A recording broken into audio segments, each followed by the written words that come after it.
Good evening. Welcome to the talk series being organized by Darsana on matters of public interest. Today, we actually look at economy and discuss about post-pandemic economy, challenges and opportunities. So since I've already spoken about Darsana last time, I shall not repeat it. However, please do visit darsana.in, darsana.in, to know more about us. You may also please follow us on Facebook to get updates on the activities that we do and also the initiatives that we drive. We also have a YouTube channel, which we request all of you to follow and subscribe. So today we have Dr. Ramakumar with us. He is actually pretty familiar to many of us in Darsana. However, a brief introduction for the benefit of others. So Mr. Ramakumar is an economist by training and is currently NABARD Chair Professor at School of Development Studies, Tata Institute of Social Sciences, Mumbai. His areas of interest include agrarian studies, agricultural economics, rural banking, and microcredit, public finance and national identity schemes. From February 2016 onwards, he has been serving as a non-ministerial member with Kerala State Planning Board. So as we did last time, Ramakumar will take about 45 minutes to present the topic, which is on the economic situation post the pandemic. He will talk about the challenges, the current challenges. He also will be presenting some opportunities that we can delve on. So you can, as last time, you can keep your questions coming through the comment section on Facebook. We shall consolidate them and pass it on to Ramakumar to answer them one by one. So overall, this event is expected to be slightly over an hour based on the number of questions that we have. So welcome, Ramakumar. Over to you. Yeah. Thank you, Manoj. I hope I'm audible. Yes. Yes, thank you.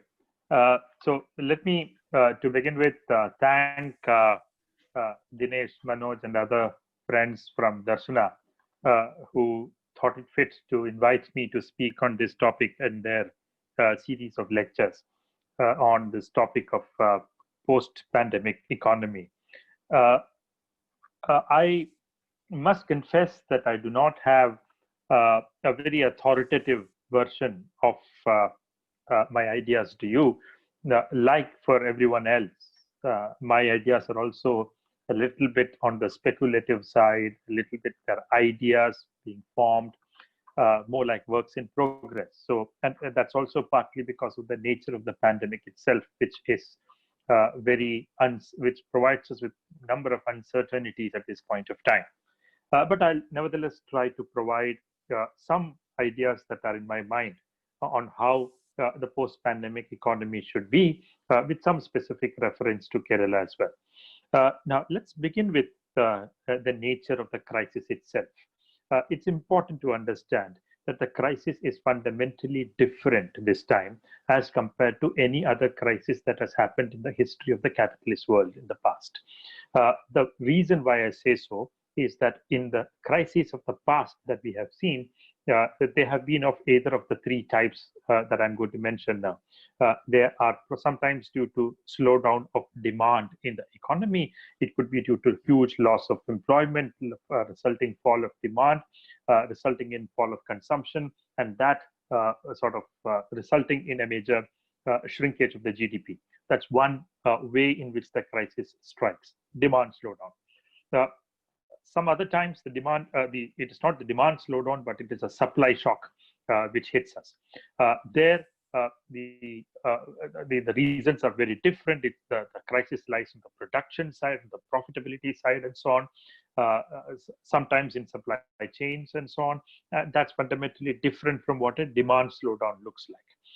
The third type of crisis that we have generally seen is the financial crisis. They occur largely due to speculations in the financial economy, stock markets, and so on, which over a period of time transform themselves into a banking crisis. And from the banking crisis, they spill over into the real economy and they become an economic crisis and engulfs the whole economy. So what we have seen in the past is either of the three. either a demand slowdown or a supply shock or uh, uh, uh, a financial speculation spilling over into the real economy. But here you have a crisis to begin with, which is exogenous to the economy. This is not something that has resulted because of a particular process deriving out of the economy or society itself. It's a completely external shock. It's a zoonotic virus. It has come from wildlife and it has moved into human space. So that is one problem. Second problem is, when I say problem, I mean the distinctiveness. The second distinctiveness of the crisis is in the fact that it is not any of the three types of crisis that I mentioned earlier. It is because of a simultaneous shrinking of demand and supply. It is not either demand or supply, but both together. Both demand and supply are falling together. And that is a crisis that we have not seen in the past. Even during the Spanish flu of 1918, which hit the world at the fag end of the First World War, the kind of lockdowns that we see today were not instituted at that time. So it was largely out of public attention. It was largely something that that went. A lot of commentaries of the Spanish flu of 1918 will tell us that large parts of the world simply did not know that such a pandemic was hitting another part of the world. So this time is different. We have lockdowns everywhere, and which has led to loss of employment, loss of output, breakdown of supply chains, and as a result, both demand and supply have, in a sense, fallen. And that's something that economists don't quite understand how to deal with, because even in a textbook case of microeconomics, demand and supply falling together is actually something that is rare, and it does not lead to formation of what we call in economics as equilibrium prices. It actually leads to the conclusion that prices become indeterminate. So the other problem is that whether demand fall or supply fall starts first, any one of them will lead to a fall in the other. So supposing that demand falls first, then as a result of that fall of demand, what in supply chain literature is called the bullwhip effect. It leads to a fall in supply. This fall in supply leads to fall in production. Fall in production leads to fall in wages, and that leads to another round of fall of demand. So every demand fall leads to a supply fall, and every supply fall leads to a demand fall. So there is a constant backward loop of production in terms of demand and supply that you see, and which has a very debilitating impact on the economy.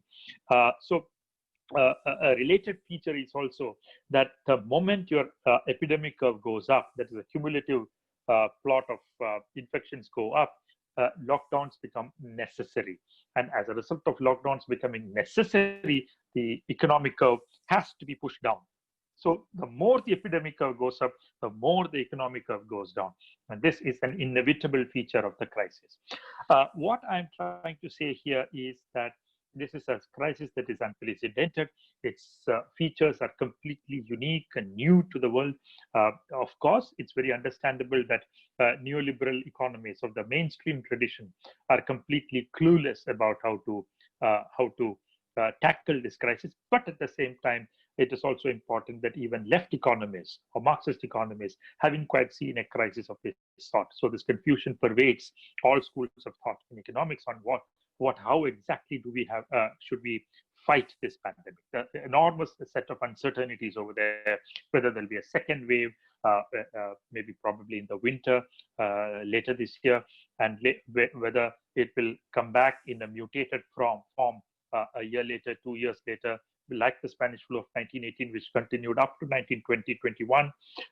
All those are uncertainties that we are still pondering about.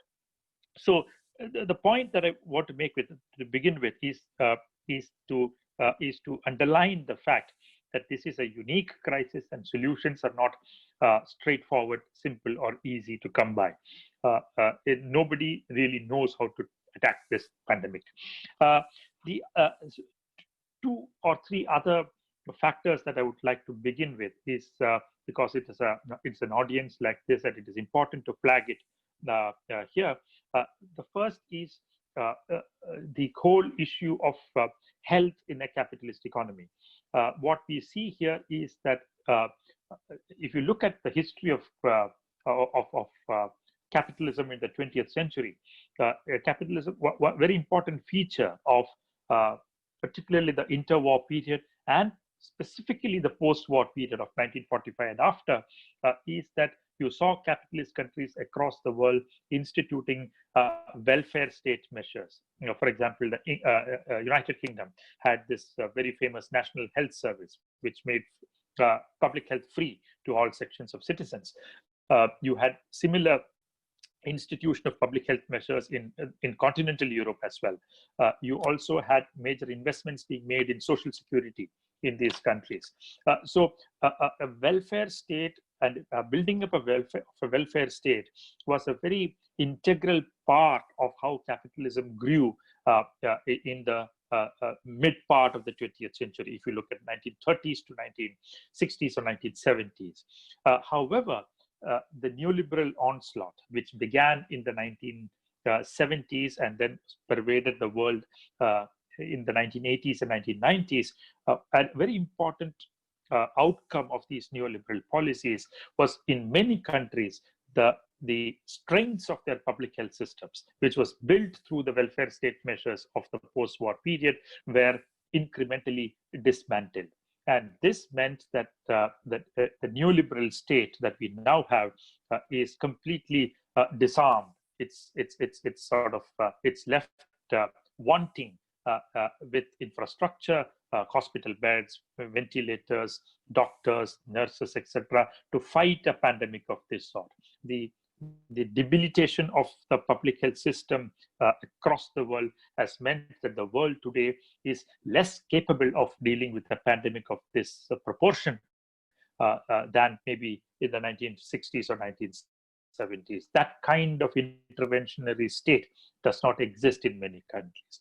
What you will also see is that those countries which were able to preserve that state, which were able to prevent or slow down that undoing process that neoliberalism began in the 1970s, have been better able to deal with the pandemic. Germany is an example within the capitalist world itself, where there is some amount of success compared to other countries in dealing with the pandemic. And that's a product of the strength of their public health system over the years. So that's one important point. It's not that capitalism has completely disregarded health. Capitalism did build up a good welfare state model in many countries in the post-war period, but neoliberalism of the last 3 or 4 decades was successful in dismantling that public health system, and that has made all of us much more vulnerable to the shocks that the pandemic has created. The second is related to the nature of the epidemic itself, and I think it's important to say this. I'll come to the topic per se in a few minutes, but I think it's important to contextualize this in this format as well. So the second point I wanted to make was related to the origin of the epidemic. It's a very common way of saying that that it is capitalism that has created this virus or the pandemic, and that I think is a very it's a very problematic point. I mentioned in the beginning that I believe this crisis is exogenous. The origin of the crisis is exogenous. By that, what I mean is one important point that you will see in many writings related to the pandemic is that it is the very nature of the capitalist system of production that has given rise to this pandemic. A book which many of you may have come across is called is written by a Marxist scholar called Robert Wallace, and the book is titled "Big Farms Cause Big Flu."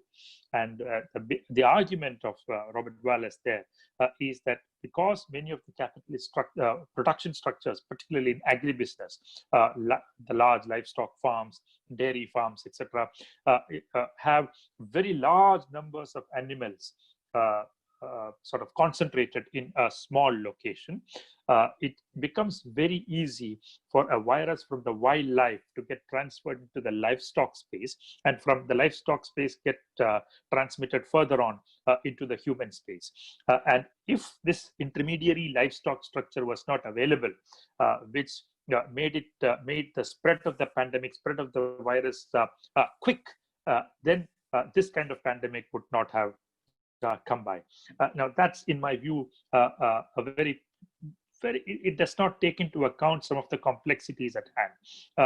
To begin with, the virus largely arose in China out of a wildlife market, which has no semblance of the industrial agriculture of the West that we see. China is yet not a country with that kind of large agribusiness structures. So the origin has it's not quite due to the nature of agribusiness that you see in Europe, the capitalist parts of Europe. The other point is that the very idea that large production structures are a problem and hence have to be seen differently in the form of smaller production structures if you want to contain pandemics of this sort, spread of zoonotic viruses of this sort in the future, is a very problematic argument, because it's not large per se which necessarily creates the pandemic of this sort, but it's the very nature of, for example, the nature of biosecurity policies that are followed, that are instituted, which this because large cooperatives of farmers or small producers will also be equally large, like a large agribusiness, and that doesn't make them wrong or bad in terms of how a virus of this sort originates before it spreads. So the point I'm trying to make is that the argument that it is big farms that cause big fluke, as Robert Wallace and others make, is in some sense a very simplistic narration of the origins of the pandemic, and I think we need to understand and absorb the complexities of the origin of this virus before we go further. Why did I mention all this? I mentioned all this because this context is very important. Understanding the crisis in the economy caused by the pandemic is extremely important to understand the solutions to it as well, and how a post-pandemic economy will look like. The point I'm trying to make is, if you get the diagnosis wrong, it is quite possible that you'll get the solutions also wrong. So it's very important that the context is kept in mind. I do not believe that the post-pandemic economy is in a straightforward sense going to be non-capitalist. That's a long shot. While the pandemic has created a crisis in the capitalist world, which is unprecedented, it does not necessarily mean that the post-pandemic economy, even for the expanded capitalist world, will look very different in a post-pandemic sense. I do not yet believe it would be so. However, what the pandemic has taught the capitalist world is that the neoliberal turn that it took in the 1970s and 1980s has had disastrous consequences. Now, whether it will learn from this crisis in terms of reinstituting these public health structures, reviving public health, putting an end to the private corporate insurance model that has developed in the health sphere, all those are things that are yet to be seen. There's no clear indication as to what kind of rethink is happening in the capitalist world. But nevertheless, I do think that some of these, there will be some course here. Large parts of the neoliberal policies will be rethought, will have to be rethought, and more pro-people public policy agenda will be out there in the post-pandemic world. But whether that will be socialist or non-capitalist, it's not clear as of now. So we should not also jump into this conclusion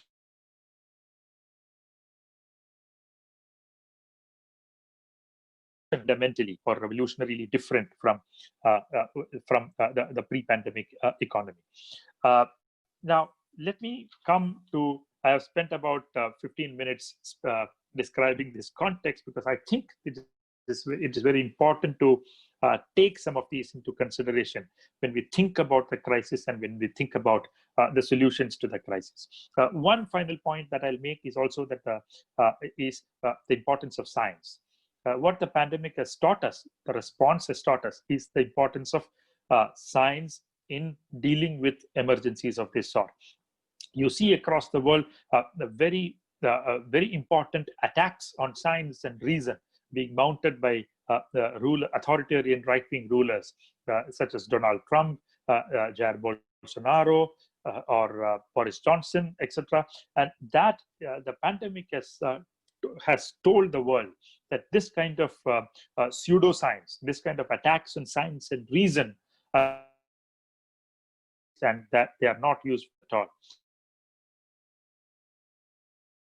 Taught in the scientific and should also equally hold us on a tight leash in terms of how the post-pandemic economy and society itself should look like. It has to be a world based on science and reason, and the proliferation of pseudoscience agendas that we have seen, including in India, have absolutely no place in the way we think of a post-COVID economy or society. Now, having said this, let me come to what kind of opportunities and challenges exist post the crisis.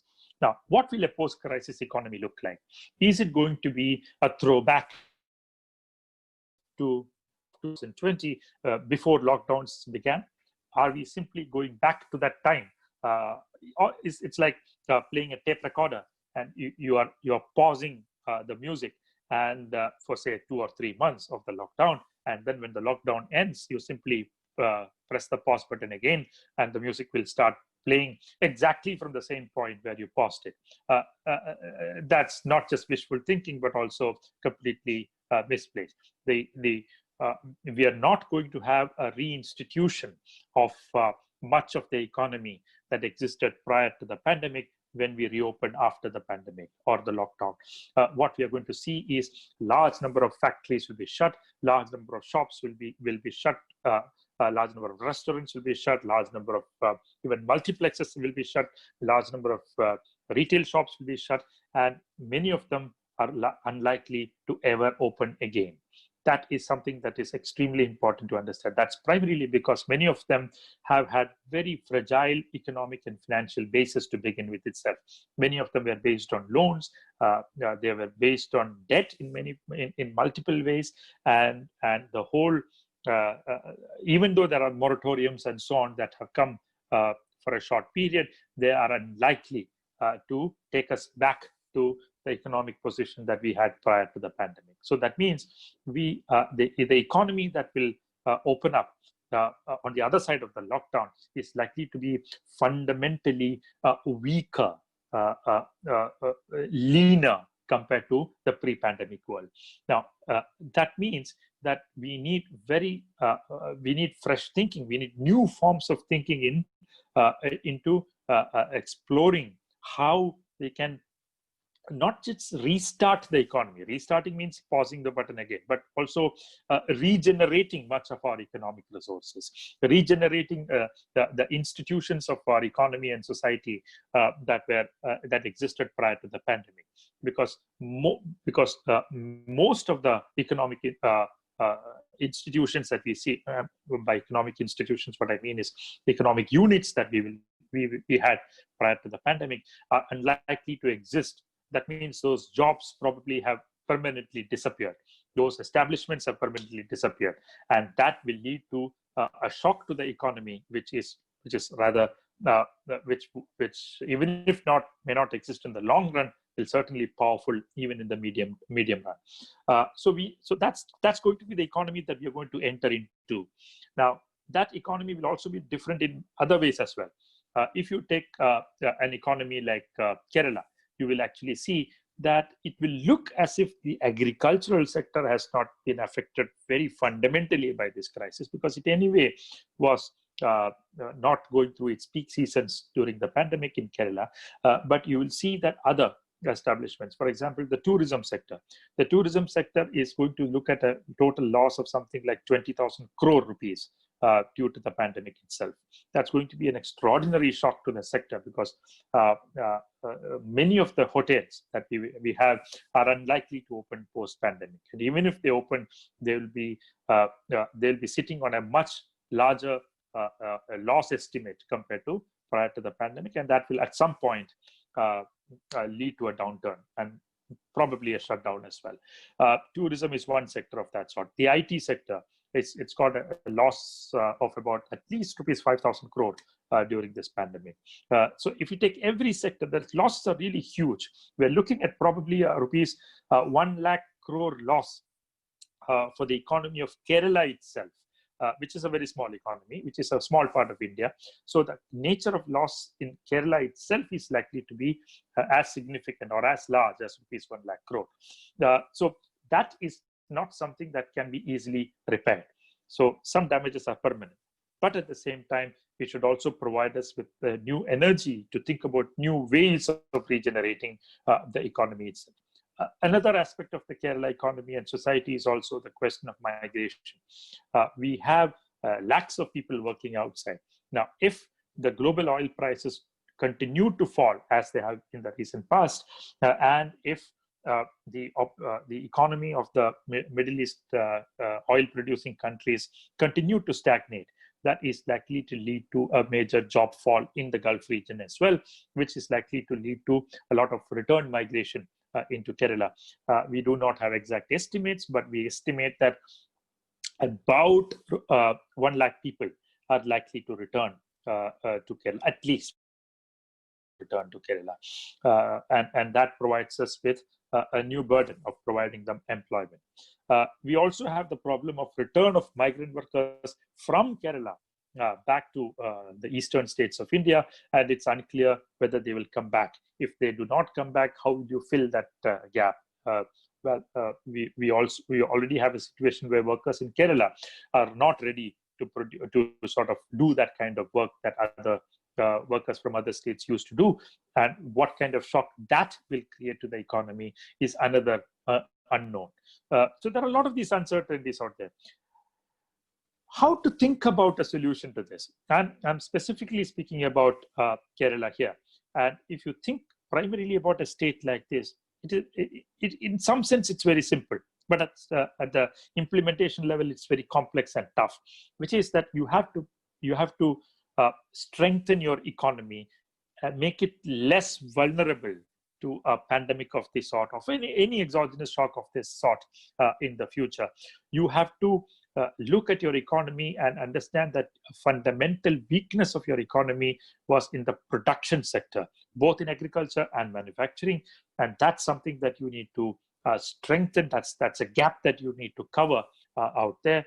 You have to see which are the sectors which are contributing the most to your state domestic product. Sectors like tourism, for example, which contribute at least 15 to 20% of your state domestic product.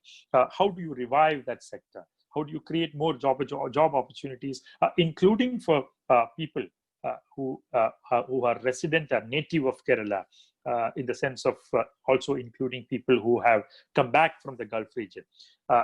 And you also have to look at new production sectors, including in agriculture, including in other sectors of the economy, to see how you can build a stronger economy. An economy which is not just stronger, but also less vulnerable to a future shock. So when I look at the post-pandemic world, it's not a fantastically innovative world that I'm looking at. I'm looking at simple solutions and simple ways out. We need to create an economy which is more self-sufficient. We need to create an economy that is stronger. We need to create an economy that is less vulnerable. When I say less vulnerable, the economy vulnerable to the shocks, or people vulnerable to shocks to their livelihood, both. I'm including both here. So some of this has already begun in Kerala, because the very idea of strengthening the economy is something that did not require the pandemic. It's something that is also a no-brainer in some sense. So if you look at the last 3 or 4 years, what Kerala has been able to achieve is it has been able to elevate its economy to a higher growth path. A very negative feature of the economy of Kerala between around 2011 and 2016 and 17 was that its growth rates were faltering. Its growth rates in many sectors, including agriculture, were turning negative. and a manufacturing sector was on a standstill. Social security systems were crumbling. Revenues of the state were falling. All this had created new tensions, new vulnerabilities, new fragilities in the way our economy was structured. So one of the important things that has been happening over the last 3 or 4 years has been efforts to restructure the economy, strengthen the production sector. Look at agriculture, for example. One of the things that we aimed for is that we should be more self-sufficient in agriculture.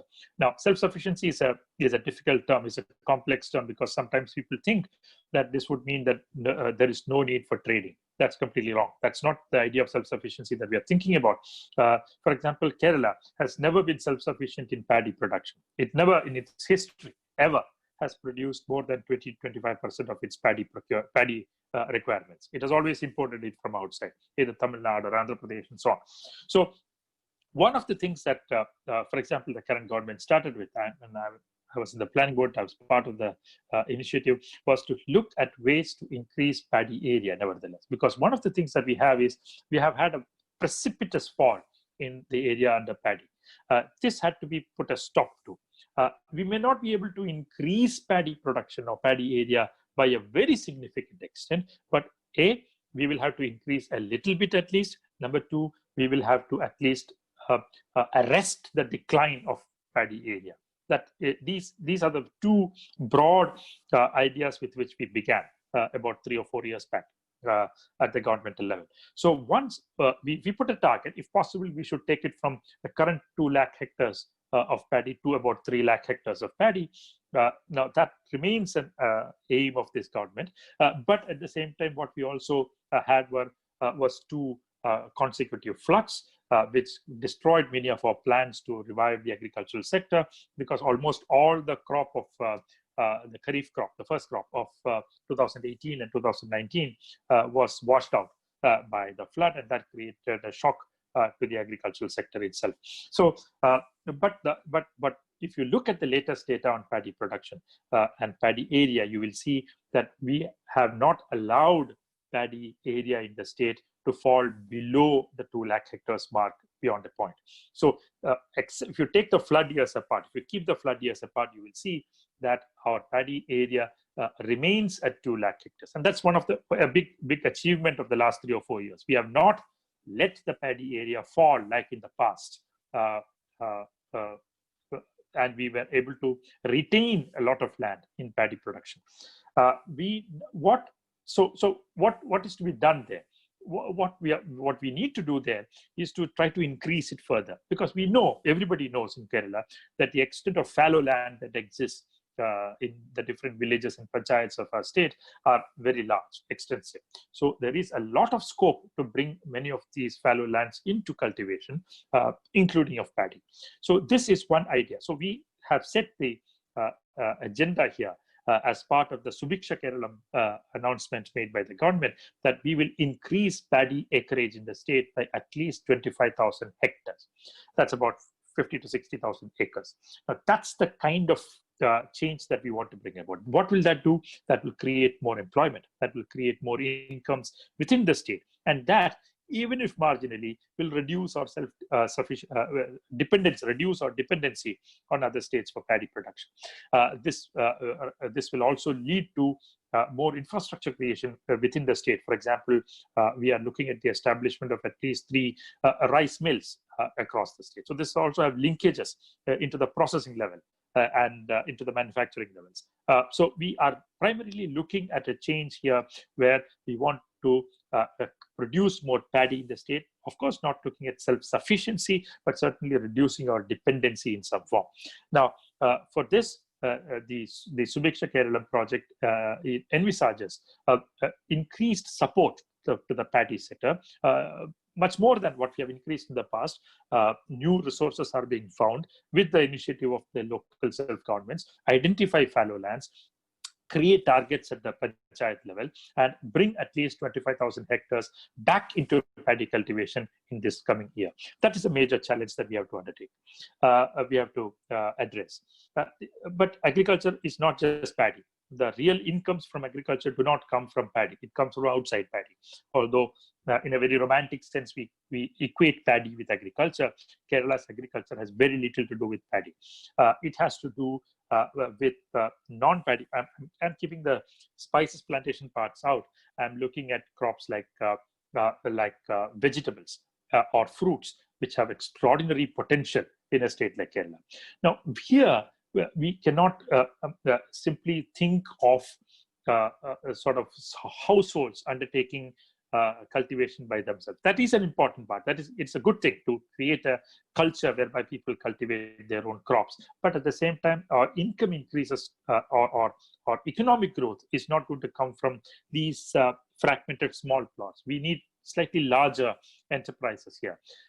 We are looking at a major production increase in vegetables. And here, in doing so, we also want to ask people, including those who have come from abroad, the return migrants, for example, please go out and we will try to make the land available to you, including through new forms of lease agreements from those who are not ready or able to cultivate, or fallow lands are available. You can take over those paddy lands, and we will create model agreements between you, the panchayat as a third party, and the landowner. You will be able to get large plots of land for cultivation, and you can go out there and create a proper agribusiness enterprise. Now, here, a lot of return migrants from the Gulf come with excellent skills, including in agriculture.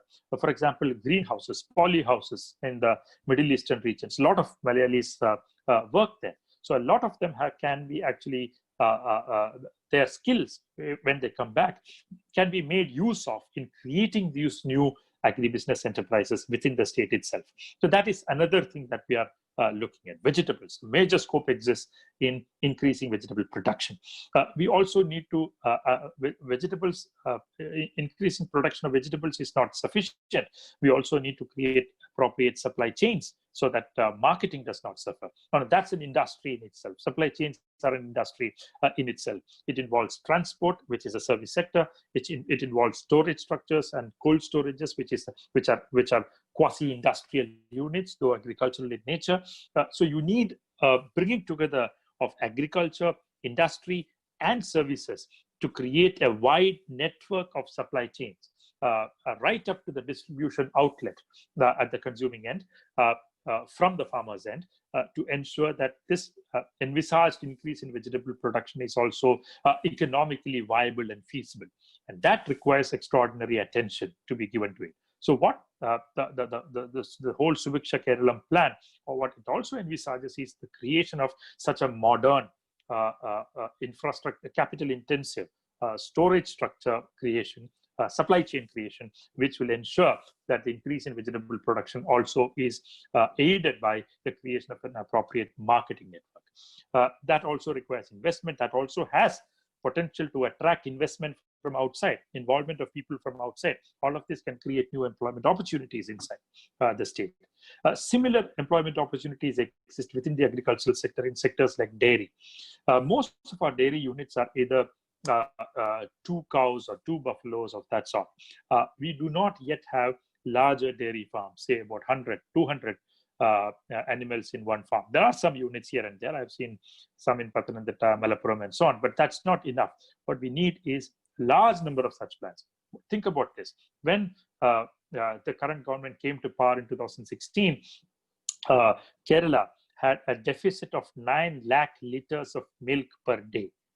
9 lakh liters of milk came from outside the state every day on a daily basis. But we made major efforts in the last 3 or 4 years to increase milk production. And today we have been able to reduce the deficit from 9 lakh liters per day to something like 2 to 3 lakh liters per day. That's all the deficit that we have. Made major advances in milk production, but we need to give it that extra push.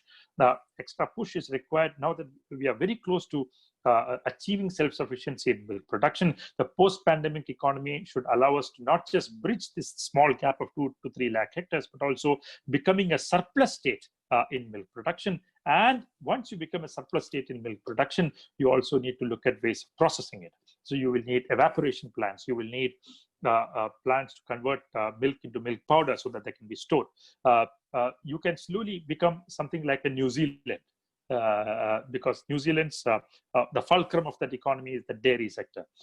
So you can slowly try to create value-added products out of that surplus milk production, and you can try to become a leader among Indian states in processing of milk and milk products and then putting it out across the markets in the country. That's another very important opportunity that exists in our economy. And quickly moving into another end, within animal husbandry itself, you have major shortages in meat production. You only have two major slaughtering houses, major in the sense big slaughtering houses. One is the government-owned Meat Products in India Limited, and the other is the Brahmagiri plant in Wayanad. That's not enough. We need more big modern slaughtering houses. So we have a program called Kerala Chicken. We want to encourage units to come about under that single unified brand, where grading and standards will be uniformized, and we will create a very large number of retail outlets to allow farmers to sell it as well. So we need also investments to come in there, because Kerala consumes enormous amounts of meat and all of it comes from outside the state. These are things that can be done here, and all of that can be income earning opportunities within the state. Completely unexplored but extraordinarily potential exists in inland fisheries. We have a large number of ponds in different parts of the state. In every panchayat, we have many number of ponds, but these ponds are currently not used for fish production. Now, we need a major plan. We need and this is in some sense more important than paddy, vegetables, milk, meat, etc. Because this is where the potential of high value production with high income earning opportunities exist. We have completely ignored it. A big initiative has to come in inland fisheries. All ponds, identify the ponds in rural areas and semi-urban areas, and allow self-help groups or small cooperatives or small business units, entrepreneurial youth to come in and create these units which have very large potential to grow in Kerala. I'll give you for one example, prawn cultivation, not just in brackish water, but also cultivation of species like Vanname have very important potential. Now, all the Vanname units of Kerala, fish processing units in Kerala, buy Vanname from Andhra Pradesh, Vijayawada, and so on, and then they bring it to Kerala and then they process it here. Why can't this Vanname be produced in Kerala itself? We have so many, we have so much natural resources out there. So these are things that Subiksha Kerala thinks about in its frame, whereby you can have new income earning opportunities for the youth, for the return migrants, and this will provide us with some amount of self-reliance and strength and resilience to the economy on the one hand, and it can act as something that can make the economy and society less vulnerable to future shocks in like the pandemic of today. Tourism is another sector which requires major rebranding in some sense. It's a sector which has we now have seasons in Kerala with the winter season, that is winter of the west, that is November, December, January, February, March. This is the season that we have. But for a while now, we have been trying to create a tourism season which is all 365 days long. We need not look at seasons of that sort. We can create, we can be a hub. We can attract domestic tourists also in a big way, and thus tourism can be converted not just into a seasonal phenomenon, but also an year-long phenomenon, which will again act as a major income booster. Here we require a major rebranding of what our tourism is.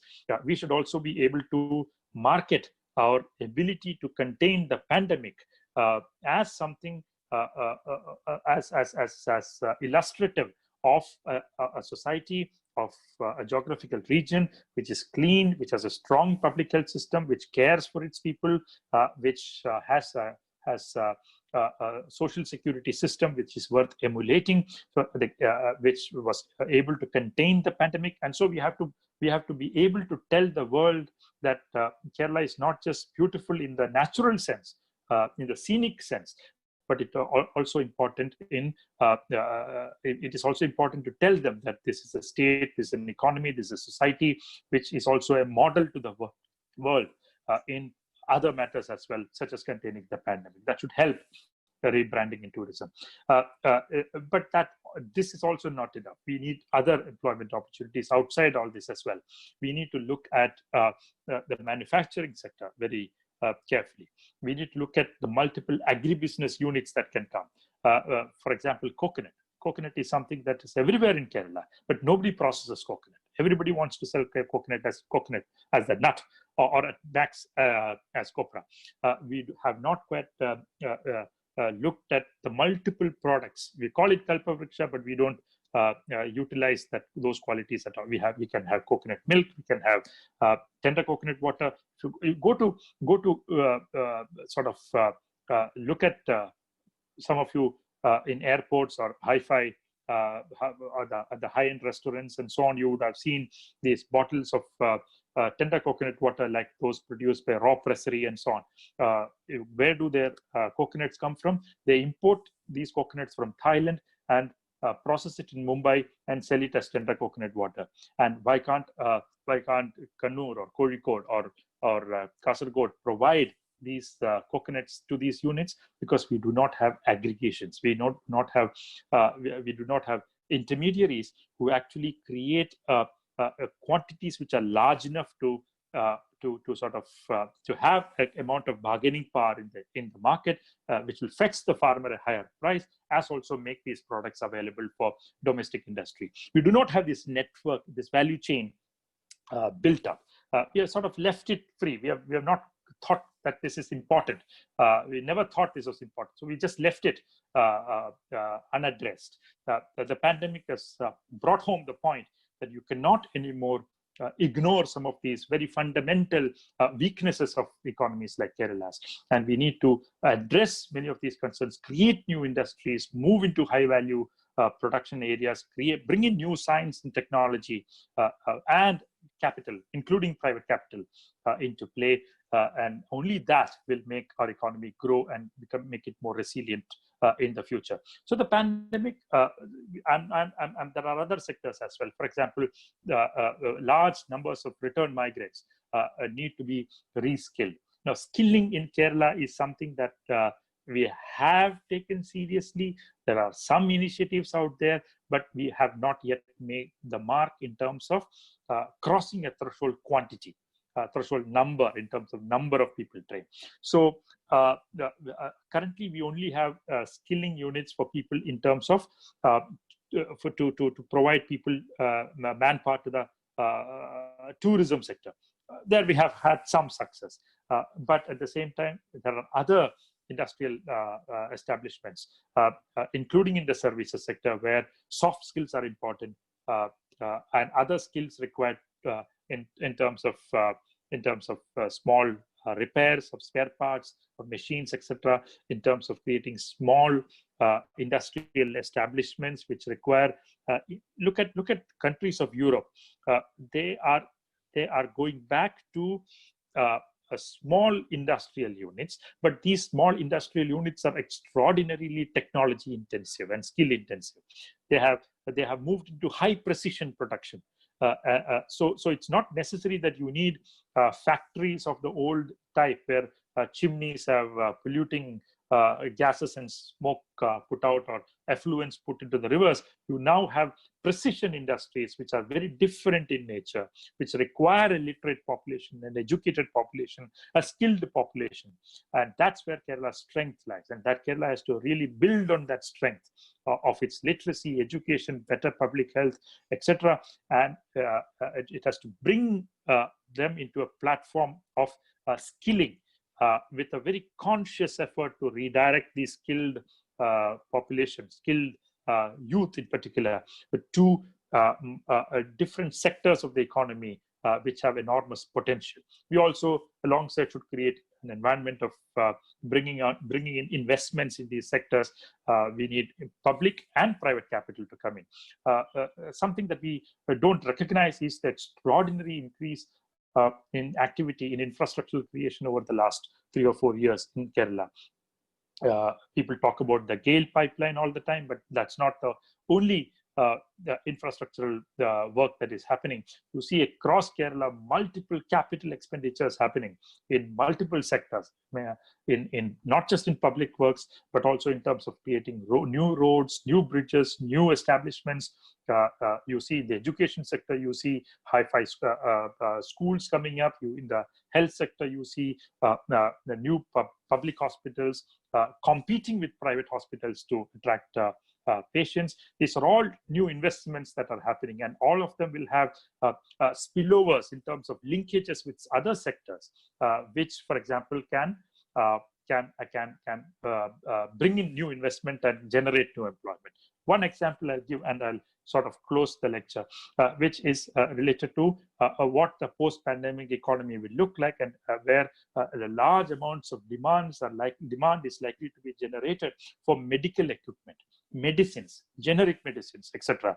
And Kerala, being a place which has been successfully able to contain the pandemic, should be able to use this advantage that it already has to become some kind of a hub of the production and manufacturing of medical equipment, drugs, including items like surgical gloves, surgical equipment, public health, sort of the different machines that you require in medicine and hospitals. Why can't Kerala become a manufacturing hub for this kind of structures, this kind of items? Many of you may not know, but it is a Malayali entrepreneur who is the world's leader in the production of blood bags. Okay, blood bags. He's Mr. Rajagopal. He's a world leader. So we already have displayed strength in these sectors. We already have some amount of expertise and people with experience in these sectors. So all these should be leveraged by the state to create new opportunities, new investment opportunities, new employment opportunities, which will also give a fillip to the manufacturing sector in the state. So I spoke earlier about agriculture. Now I'm talking about manufacturing. I also spoke about service industries like tourism. So we need to, what should be the broad focus of a post-pandemic economy and how it should look like? It should be a strong economy. It should be a self-reliant economy, or a more self-reliant economy, if not self-sufficient, more self-reliant economy. It should be a resilient economy. It should be a less vulnerable economy. So we need to create new investment opportunities. We need to create new employment opportunities which is founded on high-value products, knowledge economy, precision engineering, which is focused more on skill creation.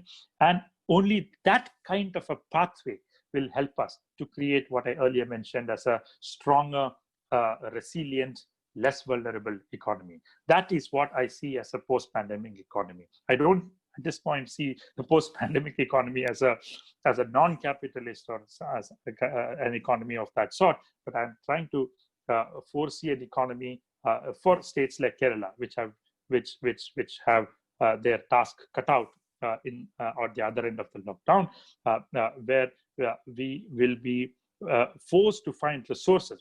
We already have new instruments, innovative instruments that we have already created. KIFPI is an excellent example in Kerala of where we have bypassed all the borrowing constraints thrust upon the states by the center.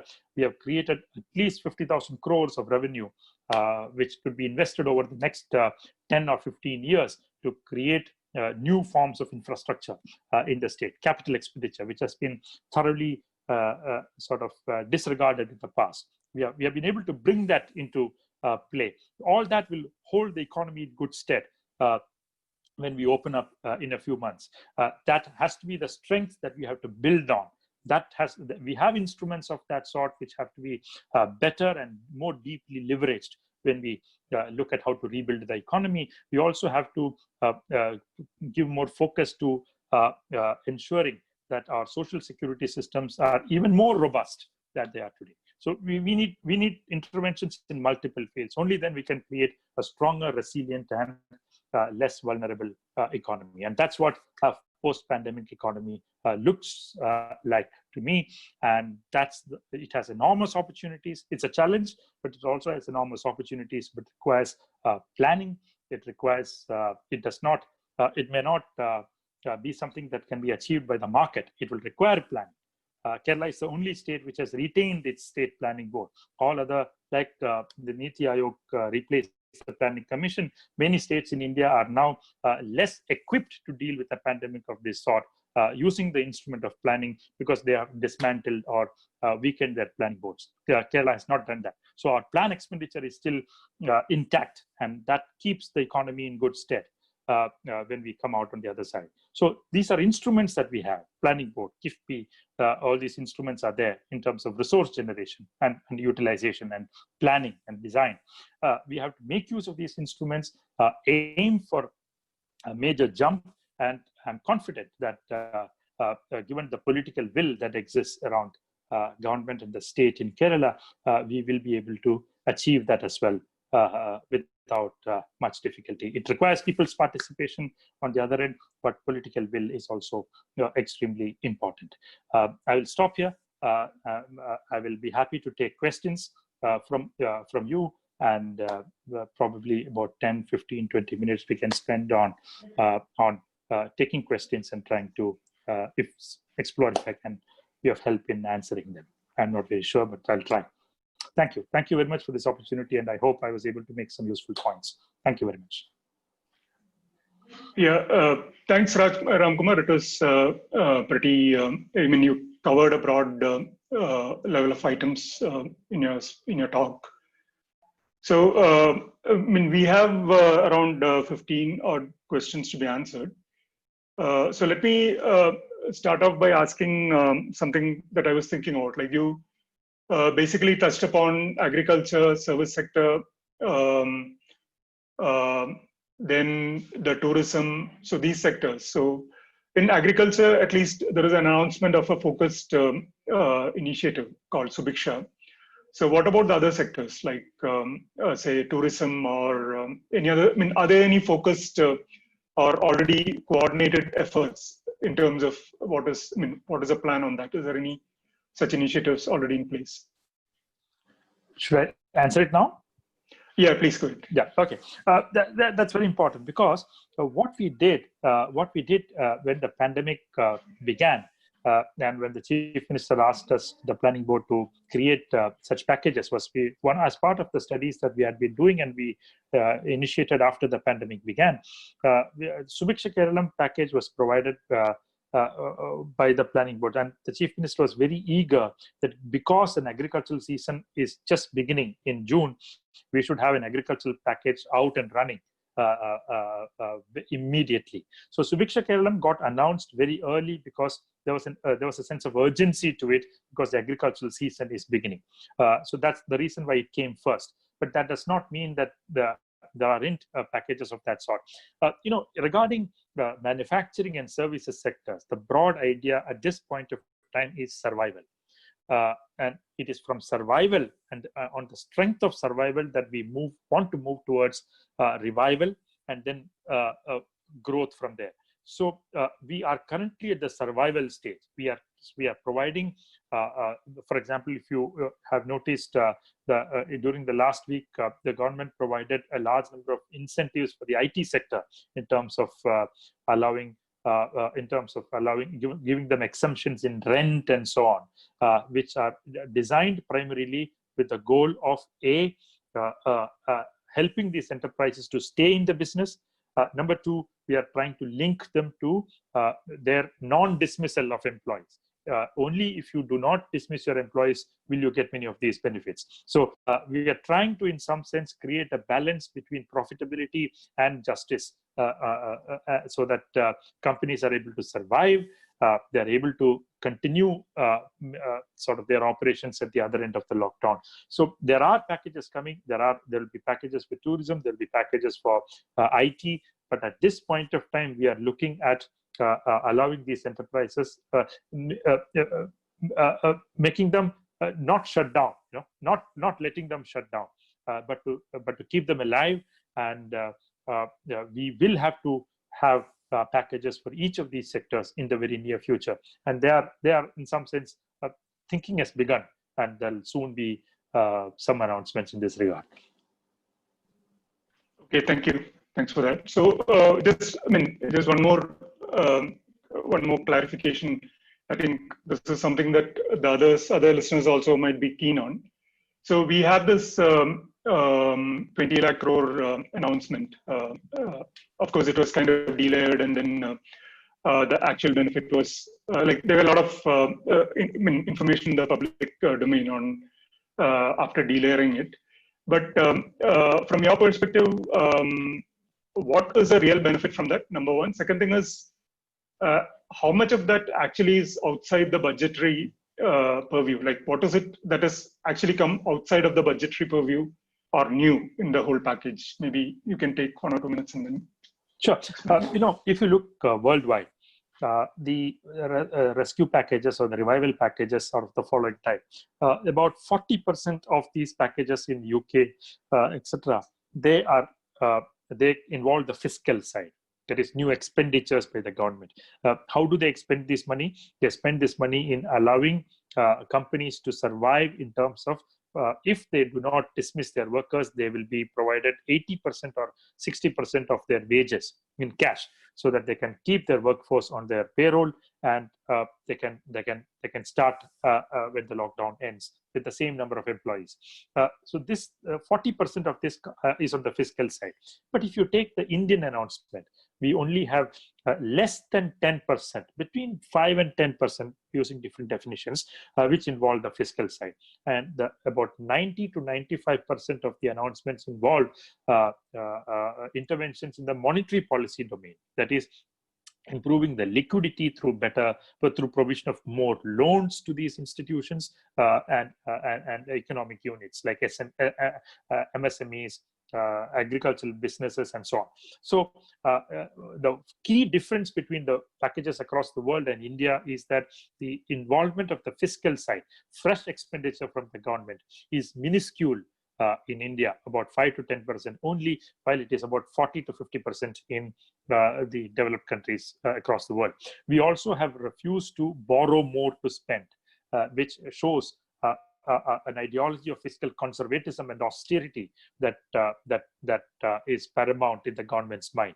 They do not want fiscal deficits to rise. They think that if fiscal deficits rise as a result of more borrowing, we will be displeasing capital investment that is coming from abroad in terms of foreign institutional investment, because they look for countries with lesser fiscal deficit. So they do not want fiscal deficits to rise, and hence they don't want to borrow and spend. Whatever new spending they want to do, they don't want to borrow and spend, they actually want to disinvest and spend. So they have announced very large packages of disinvestment, of privatization of large business. For example, they have said even in the strategic sectors where our Navaratnas exist, there will be only one public sector unit in these sectors, and rest all will be privatized. All these are efforts of the government, show the efforts of the government in trying to generate more money by selling more of family silver, and not by generating resources through borrowing or through better forms of taxation. That is another feature that marks the Indian package apart from the global packages. I do not think the Indian package will be useful at all as a revival package. It is likely to be the case that many of these loan packages that have been announced will be a failure, because loans will be taken only when there is demand out there for enterprises to borrow, invest, and make profits from. If the demand does not exist, which is dependent on government putting money in the hands of people, firms are unlikely to take in more loans and increase the liquidity. So I don't think that is going to work as well. So the fiscal side is small, and the monetary side is unlikely to be operational in the absence of demand generated in the economy. That's you give me 2 minutes. That's what I can say in 2 minutes. I'm happy to say more if you give me more time. Yeah, I think, there's been quite a lot of delayering of that already. So yeah, maybe we can revisit it towards the end. So let me take some questions from the audience. So first one is from Derek. So this is, I mean, in some sense covered, like what will be the future of tourism-based economies in Kerala. So maybe I'll ask a couple of questions and then you can, uh, because a few of them are already covered. So if there are any new thoughts based on these questions, you can add. Sure. So this is one question from Derek on future of tourism. The other one is from Mohammed Nisar, who asks about agriculture economy in Kerala as well as India, including potential for exports. Then there is one question on the new opportunities that will arise as a result of realignment caused by pandemic. This is from Sujay. So I'm not very sure what is the realignment. Sorry, can you say that last part again? Okay.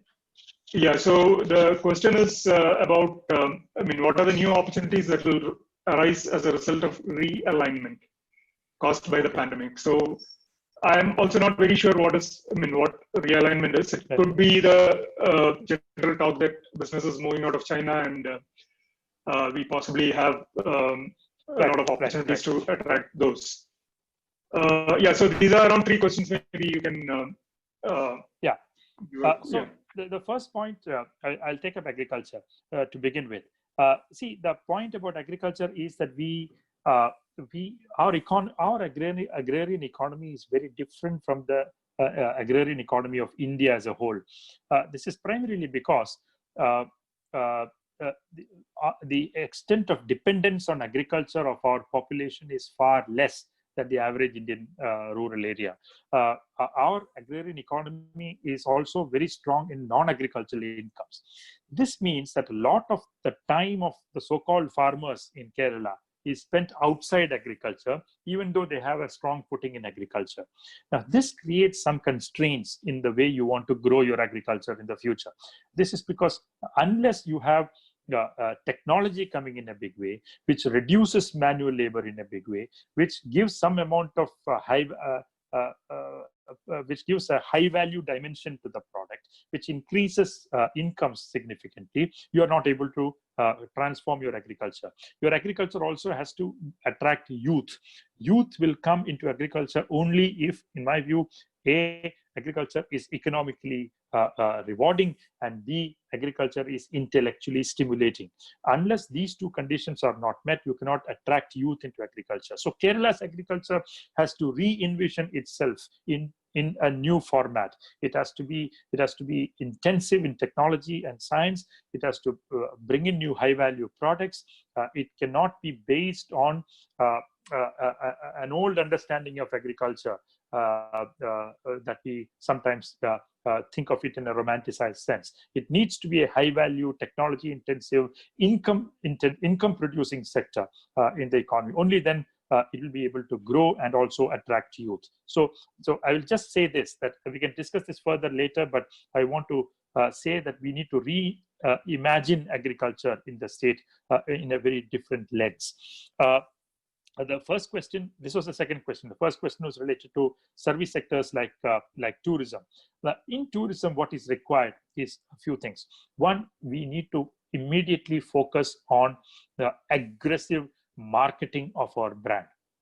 Basically, what is required in tourism? We want to bring back tourists who could not come this year or who are unlikely to come because of the pandemic in the coming months and years. So we need a new branding of Kerala's tourism sector, which has to be planned and executed in the national and international markets.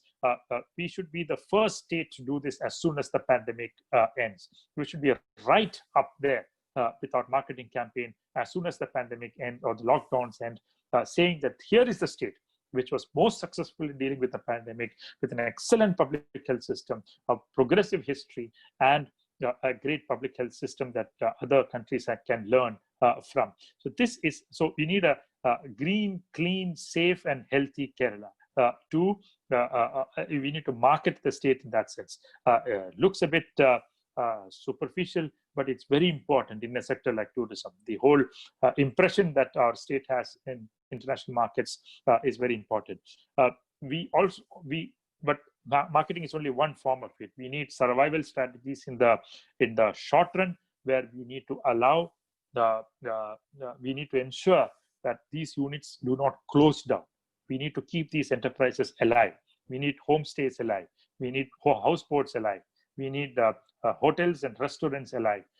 Only then can we meet the challenges of the post-pandemic economy. So we need to look at some exemptions from licenses or license fees, easing of different constraints that many of these units in tourism sector have, encourage more forms of responsible tourism, ecotourism, look at the new initiatives of tourism sector in the state, like the spice route or the Malabar tourism project.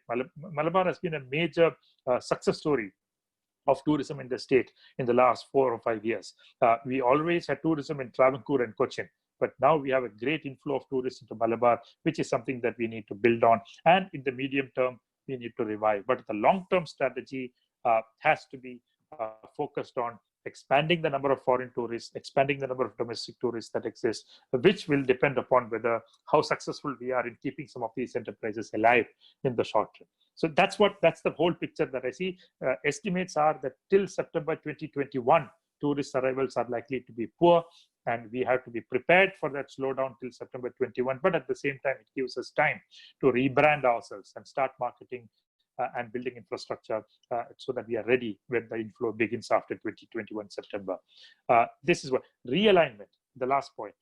I don't see that's something that it's sometimes if it means that where China has moved out, you can enter. That's not where Kerala fits in. Some parts of India may fit in, but that's not, because parts that industrial bases that China is likely to vacate are those which are low skilled, which are labor intensive, and these are likely to move to countries like Vietnam and Bangladesh, which are ready with their economies to attract such industries, than a region like Kerala, which is looking at more high-value, technology-intensive, precision engineering-based industrial units in the near future. So I don't think that if that's what you meant by realignment, I don't see Kerala fitting into that story too well. Okay, thank you. So the next question is also pretty much directly in those lines, in terms of like, what is your opinion on the post-COVID world trade crisis, especially in terms of US, Europe, China trade relation issues? How is it going to positively or negatively affect India? So maybe this is from an Indian context. You may want to take it. Yeah. Sure. See, one important point that we need to understand here is, with respect to many of these trade wars that are going on, is that many of them are unlikely to be alive a year later, after the US elections are over. US presidential elections are over in 2020 November. Many of these conflicts are deliberately created by the Donald Trump government in the United States to create some kind of confrontational, certain confrontational stances are being adopted against China and against others in order to hide Trump's own weaknesses on the economic front. So these trade wars are unlikely to last, at least many of them, beyond November 2020, when a new government will come to power, whoever it is. So to look at these, because there is, in some sense, some dependence on trade networks and supply chains and value chains created therein, which has locked in countries to some amount of dependence on them. And it's very difficult to move them out of these supply chains and value chains where significant investment has already gone in. So I do see some of these trade wars as transient, and I do not see them to be permanent disruptors at this point of time. If conflicts arise and mature and expand in the future, I don't know. But at this point, in my view, we have to wait till the US presidential elections in November to see whether any real gains are out there to harvest from these wars. Okay, thank you. So, I mean, I just wanted to add one bit to the tourism or that sector part. So today I had read an initiative from, I read one initiative wherein there's some program to kind of create co-working spaces in small clusters across Kerala. So this way, one is the utilizations of now idle like houseboats or resorts or those kind of things go up. And you also create an opportunity for people who have come back and are kind of doing work from home to occupy those places. So that way, some amount of tourism revenue trickling in. Probably it might also change the culture or change the way the work is distributed from big tech parks to smaller co-working clusters. So yeah, so I just wanted to mention that on the go. Thank you. That's very important. And I thought it was a great idea, actually. Yeah, I thought actually it was a great idea. The next question is again from Derek. So he asks, do we need to boycott other countries' products to encourage self-sufficiency? So I'll ask again a couple of more questions and then maybe we can touch upon. So will encouraging micro-agriculture production boost self-sustainability of state? So this is from Mohammed Nisar. So his question is on encouraging micro-agricultural production. So will it boost self-sustainability? Then there's another question on feasibility of vertical farming because we are densely populated. Then there's another one from Biju. His question is, instead of large agricultural initiatives, which might add to the overall economic measures and metrics, shouldn't we be promoting small, decentralized yet self-sufficient models for agriculture, primarily for consumption within the respective communities? One more on agriculture, like indigenous technologies. I mean, are indigenous technologies adequate in agricultural production to compete with countries like Vietnam, Thailand, etc.? Another one on agriculture. How is agriculture sustainability possible, feasible in a state like Kerala, whose revenue is mainly dependent on service sector? This is from Indu Srinivasan. So yeah, I've kind of clubbed a few questions on agriculture and a related slightly orthogonal question from Sneha Prabha. So she asks, I mean, why encourage slaughter? So yeah. Okay. Right. Yeah, okay.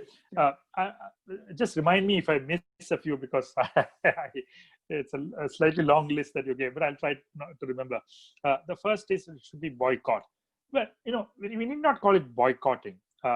We need to assess very clearly which are the economic sectors where production can be undertaken domestically. Where potential exists domestically, facilities exist domestically, infrastructure is conducive, and yet we are not there. That's where the importance of, for example, investment in medical equipment and the healthcare sector becomes important. There is potential. We have some experience there. We have some skill out here. Those are areas where we can improve your investment in. I don't want to use the word the boycott because it's a very negative connotation. We need not do that. Plus, we cannot boycott everything. We cannot produce everything, and hence we cannot boycott everything. Trade will continue to be important. Trade will continue to be central to the way we run our economy. So we need to look at it very carefully. Create economic plans for sectors which have potential. And there you increase your domestic production and try to increase domestic production. And that's why I use the term more self-reliant in my earlier presentation. I did not use the word self-sufficient. I said more self-reliant. That's what we should aim at. That will automatically reduce our imports and dependence on external products without getting into confrontational positions like boycottings. That's one. And that's exactly what happens with this boycott Chinese goods campaign by the BJP's IT cell, which basically are largely done from using iPhones, which have all their products made in China. So that's a meaningless idea. A lot of questions related to agriculture that came up, but I'll try to provide a general answer to it, broad answer to it. I said that we have to reimagine agriculture. We need to come out of some of these romantic forms in which we have understood agriculture. A lot of people say, quite wrongly, even the etymology of the term is wrong. agriculture is a culture. നമുക്ക് നമ്മുടെ കാർഷിക സംസ്കാരത്തിലേക്ക് മടങ്ങി പോകണം. It is a completely bogus idea. There is nothing called agriculture. Culture is not samskaram in the etymology of the term. Culturing is culturing of the soil. Tillage is what culture in agriculture means. It does not connote a samskaram or a culture. Agriculture has to have income generation and technological adoption at its core. Only then it can be sustainable. Only then it can be economically feasible and viable. So I do not see our future in agriculture in these fragmented farms, fragmented small farms which use primitive technologies. That's not where our future lies. Our future lies in absorbing the best technologies of the world. I am a strong believer in the ability of science in agriculture to produce better varieties of seeds, better hybrids of seeds, including the genetically modified seeds, which I see great amount of potential for, and I also see the new technologies in gene editing like CRISPR coming out as new solutions in agriculture, which we need to really grab. If you want to grow in nanotechnology and biotechnology, you cannot do so by not absorbing some of these frontier technologies in agriculture. You have to be right at the top, right in the beginning in creating new research agendas, new research infrastructures, and also their adoption into our production systems. That's where a more technologically rounded economy can result from. So I see agriculture very differently in that sense. Even if small, you can have small farms which use a very advanced precision farming techniques, which is something that a lot of people. Recently, I met a person in Cochin. I was attending a seminar there, and he came to me with an app which is in his phone.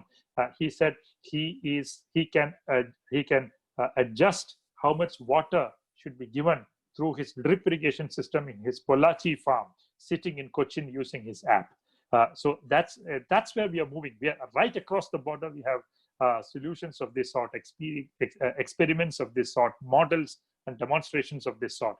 But we in Kerala do not have a sort of a grip on these matters. We still continue to think of agriculture with a slightly primitive framework, and we need to reimagine our agriculture. We need to make it high value, we need to make it less labor intensive, we need to make it intellectually stimulating, and that's the way we make it economically rewarding as well.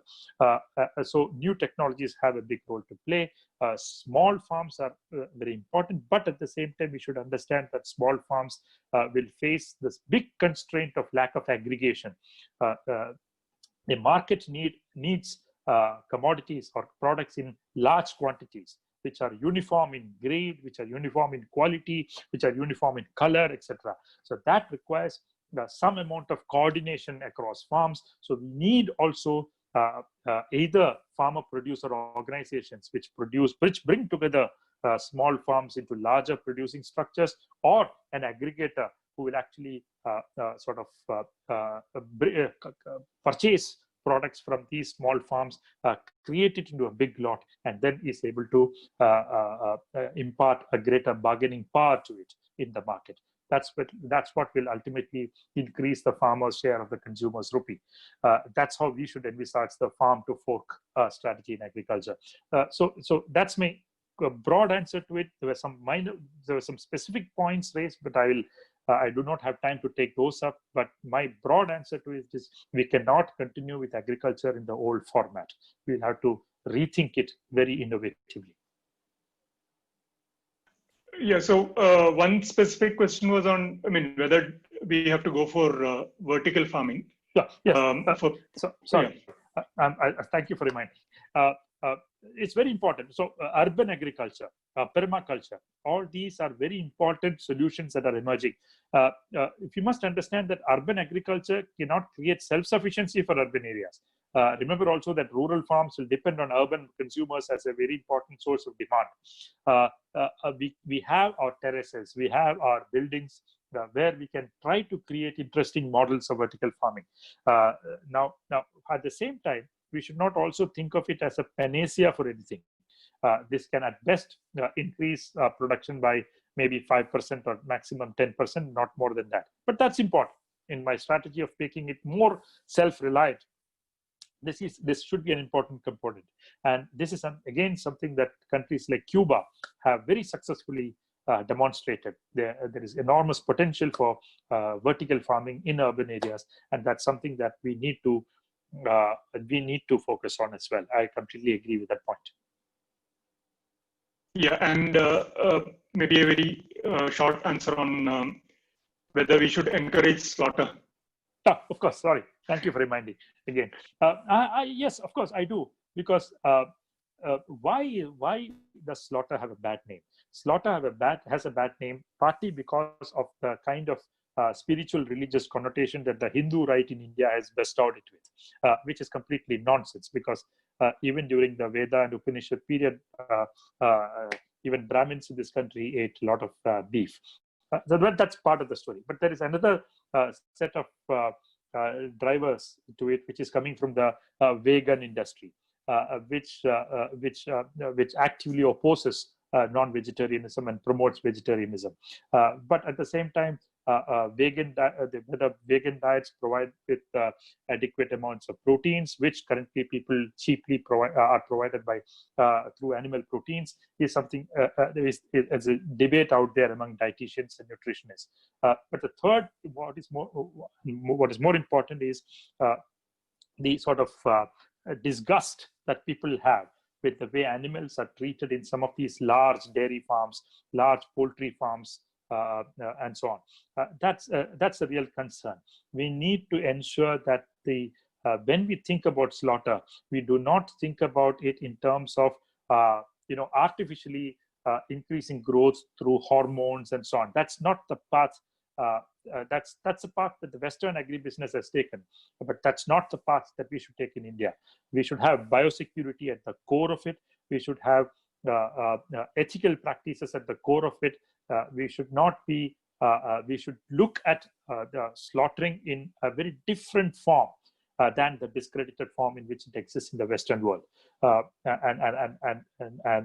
So it's not. We should not take an anti-meat position, in my view. We should actually be able to reimagine meat itself and its production in new ways.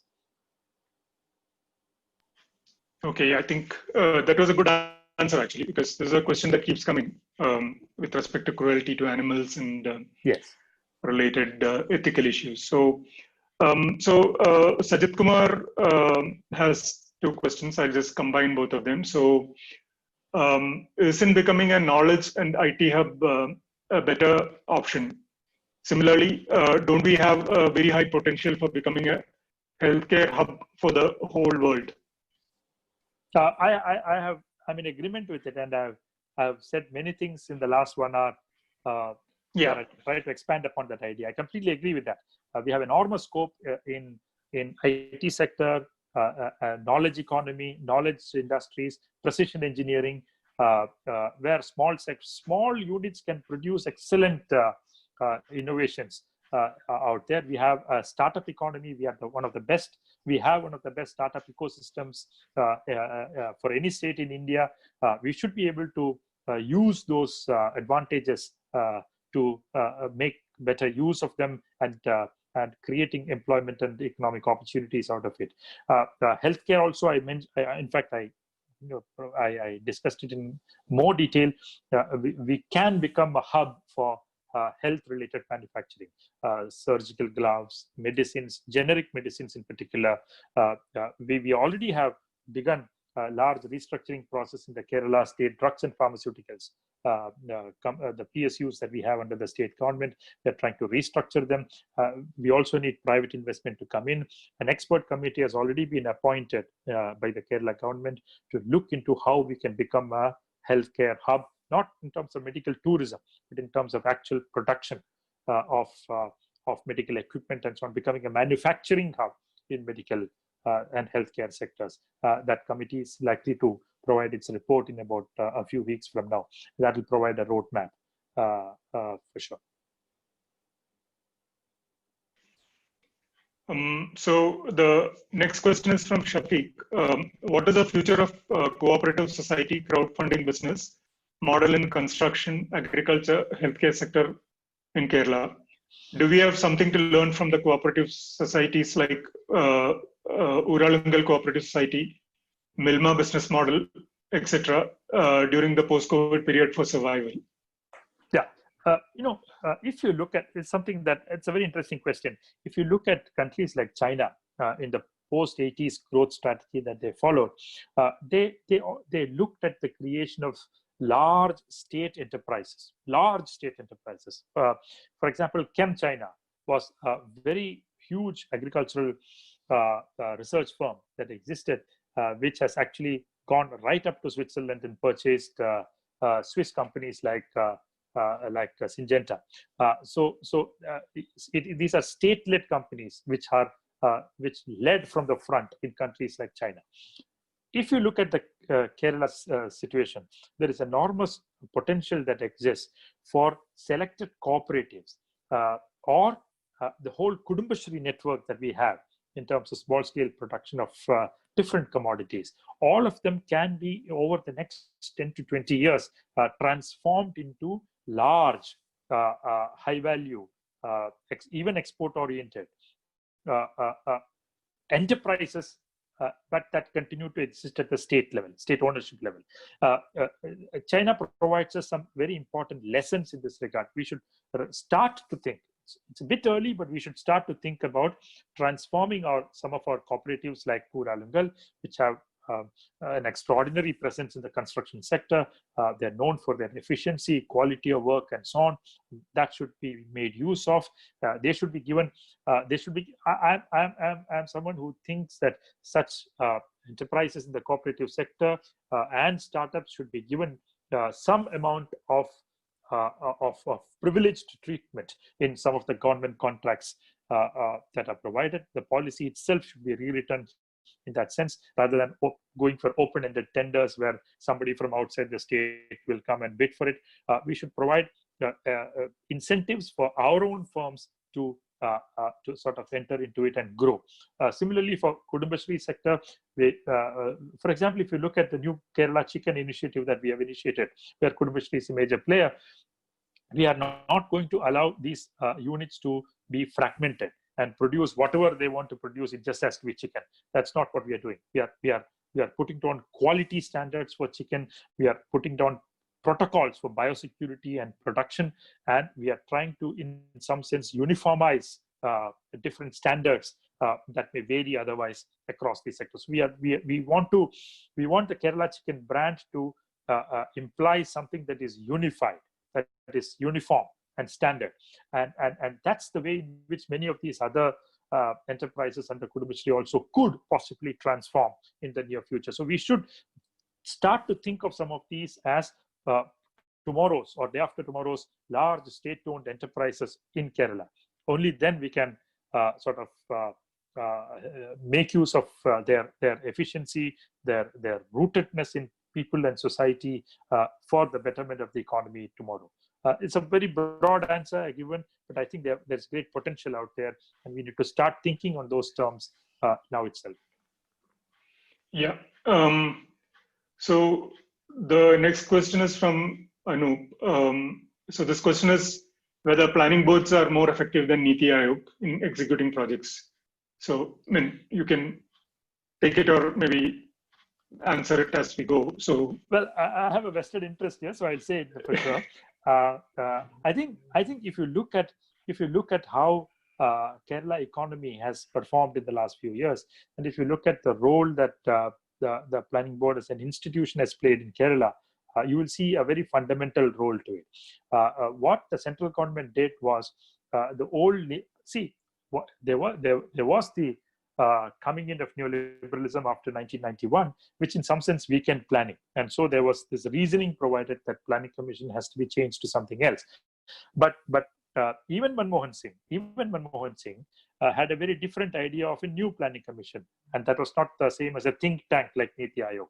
But what Narendra Modi government did was to completely throw the baby out with the bathwater. And it has created a largely so-called think tank called Niti Aayog, which is which has displayed extraordinary ability not to think at all in the recently, because it's produced an economic model or epidemiological model, which said that after May 15th, all COVID infections in India will come down to zero. In fact, we are just starting to climb as we speak. But so it's that whole institution was dismantled. But what Kerala did was, it was the first state to announce that we are not. See, if you look at experiences of different states during the pandemic, it is those states which have had some kind of regulatory infrastructure, which architecture, not regulatory architecture, and states which have had some amount of planning left, which have been able to better address the pandemic. China, Vietnam are excellent examples where planning became a very important instrument to better address the problems created by the pandemic. In Kerala, what we have is we have about 20,000 to 30,000 crore of plan expenditure every year, and what we do is we have detailed discussions every year as to where this money should go, what kind of schemes should be created. We work with the departments, we work with panchayats, and we sort of guide them. We try to we discuss with them. We ensure their participation. We bring in technical experts from outside. We sit with them, and all our schemes thus are created in participation of with the departments and technical experts. And thus there is a lot of thinking that goes behind. If you look at the last budget, we had Kutanad package, Wayanad package, Idiki package. So these packages are all results of planning. In the absence of a planning board, these packages will be just some bureaucrat putting together some initiatives. But unlike that, we have enormous amount of discussion that precedes this. That's what a planning board brings in. That's what other states today don't have.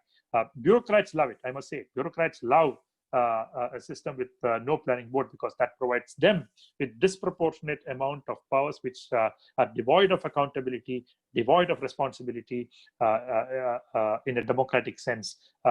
So there is a large lobby within bureaucrats which would like to see the planning board dead, or the planning as an instrument itself dead. But Kerala's political will has ensured that that will not happen. And that has, in my view, been very good for the economy. Very, it has held the economy in good stead through the flood of 2018, the repeat flood of 2019.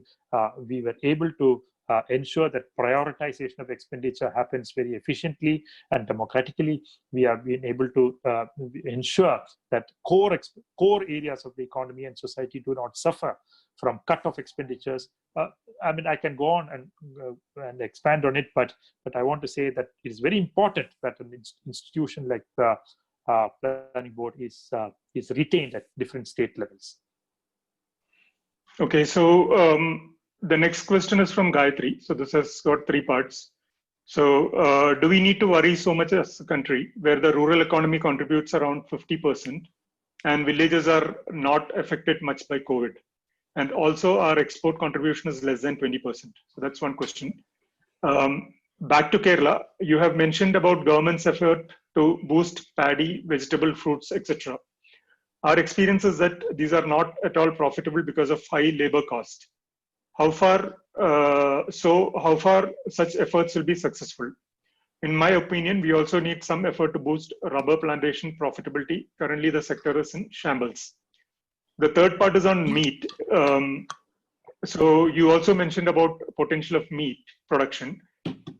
Is it advisable, especially in the wake of Robert Wallace's big farms, big flu you referred, as well as our history of Nipah outbreak?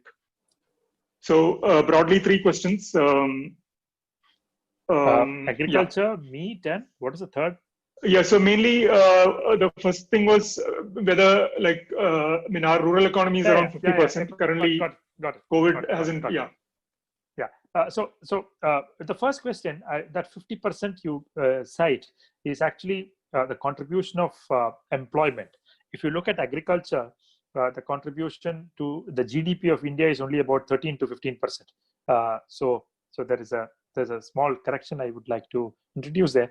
But what you're saying is in some sense right, because agriculture is a sector which happens in rural areas which are not densely populated like the urban areas, and their production has not been disrupted like industry has been, which is true. Production sort of just happens like a routine process, and that however does not mean that the economy will not suffer, because 85% of our the rest of our GDP comes from manufacturing and services, and that's where the hit has been, because that's where our informal sector is out there, which has been devastated by the crisis. So I don't see that agriculture acting as a cushion kind of, or a buffer kind of a point much appealing.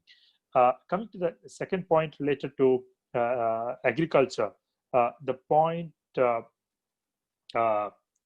raised was it is mainly on the wages. So on the wages whether a being, high wage economy can sustain a high growth agriculture. You're right. See, we have to see it in a different sense. Kerala's high wages are a reality. So you're not going to change that reality. You're not going to bring down the wages. Now, you have to look for industries, you have to look for products in agriculture included, where the high wage is already factored in when you plan for it. That is where I earlier said that it is important to look at high value products which can afford high wages in the production process. So we need to bring in technology which can reduce your dependence on labor, number one.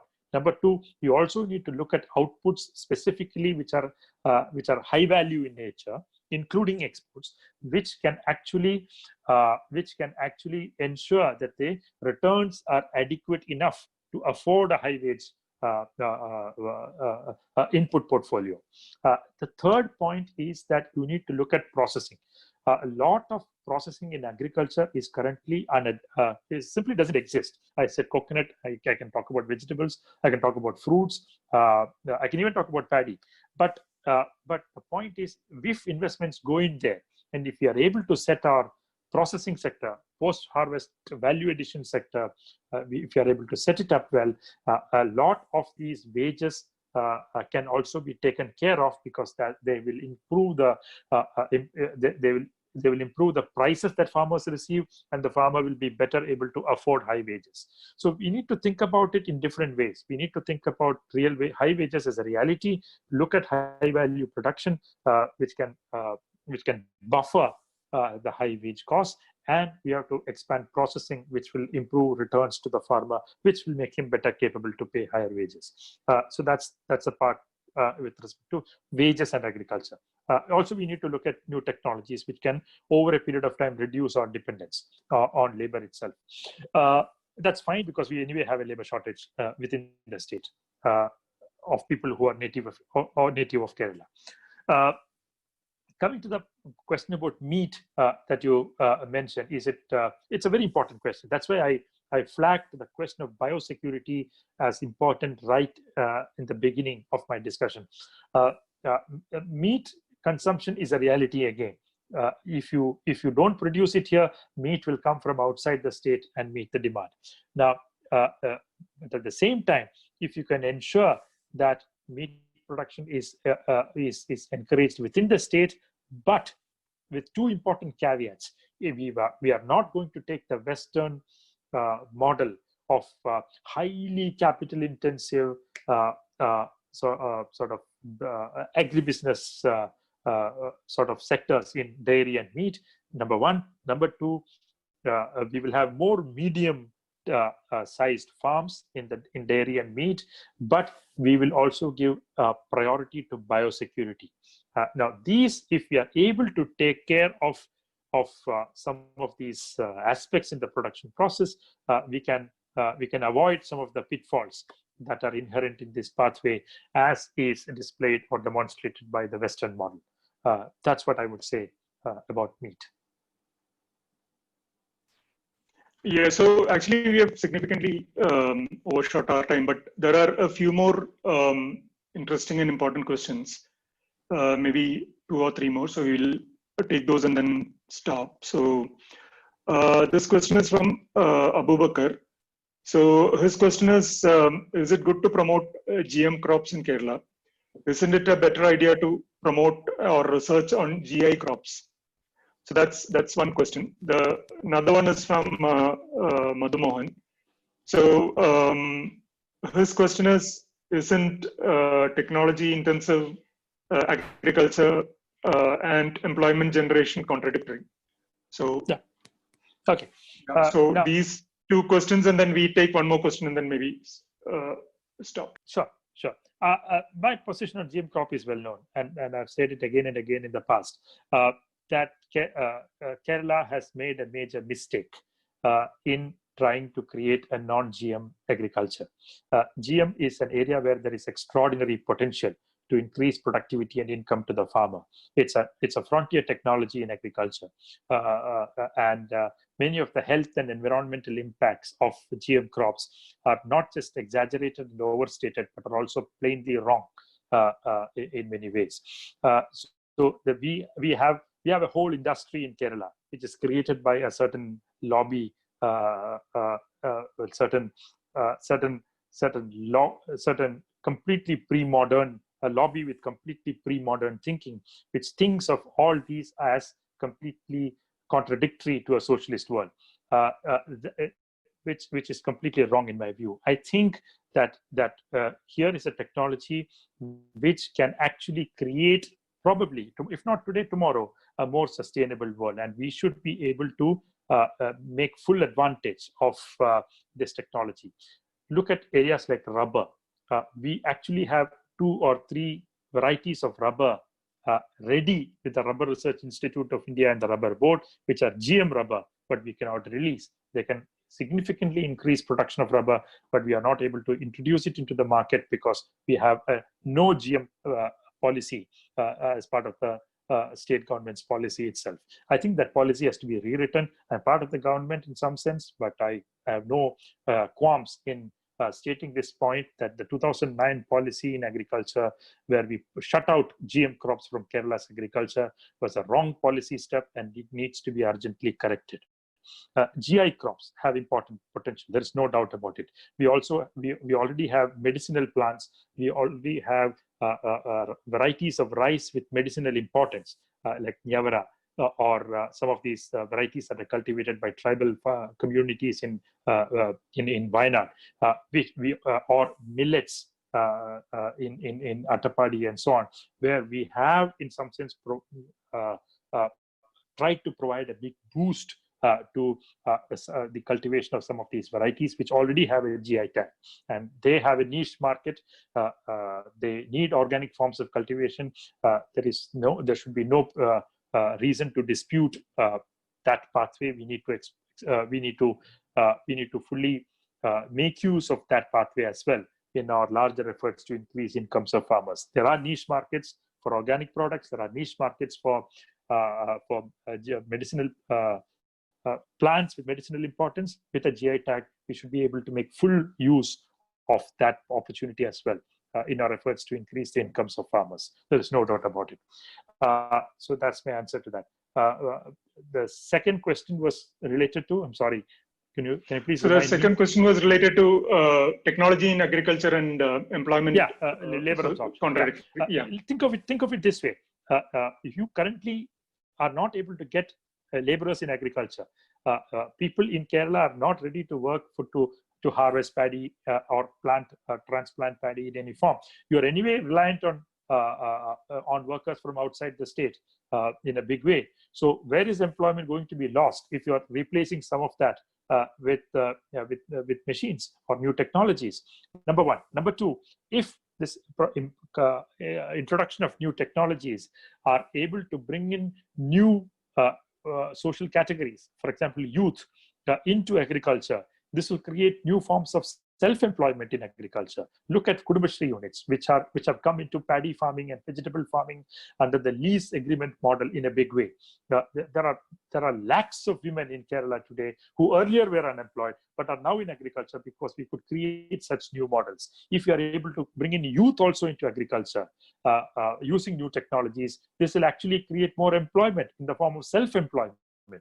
Right? And I earlier said wage employment is not something that is staring at us with, dangerously staring at us, because the problem we face is not lack of employment opportunities for agricultural laborers, but we have a problem of labor shortage in agriculture. So technology, you ask any paddy farmer in Kerala, and they really want harvesters and all to come in a big way, because that's the only way they can avoid the high cost that they incur today in mobilizing and paying laborers, including from other states. So that's something that is very important. Self-employment will be a great positive in any such introduction of technology.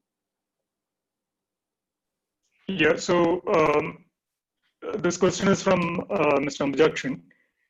Focus seems to be on mobilizing small, medium investments from people into sectors such as agriculture, tourism, etc., which is very important, especially in the current scenario where states' capability in investment is limited. Land availability being a major constraint for large farms, how far the proposed model lease agreement would be acceptable to landowners? In fact, the lease agreement is precisely for the landowners.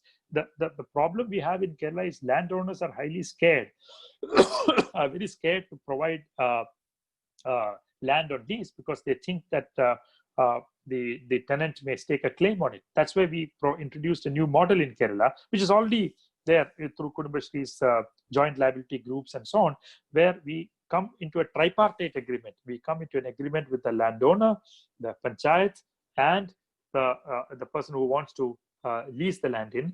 We create a tripartite agreement. We make sure that it's the contract is for a certain duration, and after that the land will be safely given back to the landowner. So such agreements, the model agreement that we are trying to create at the state level, will actually encourage more landowners who are currently absentee landowners, who are currently leaving their land completely fallow, and which is a drain on our resources in some sense.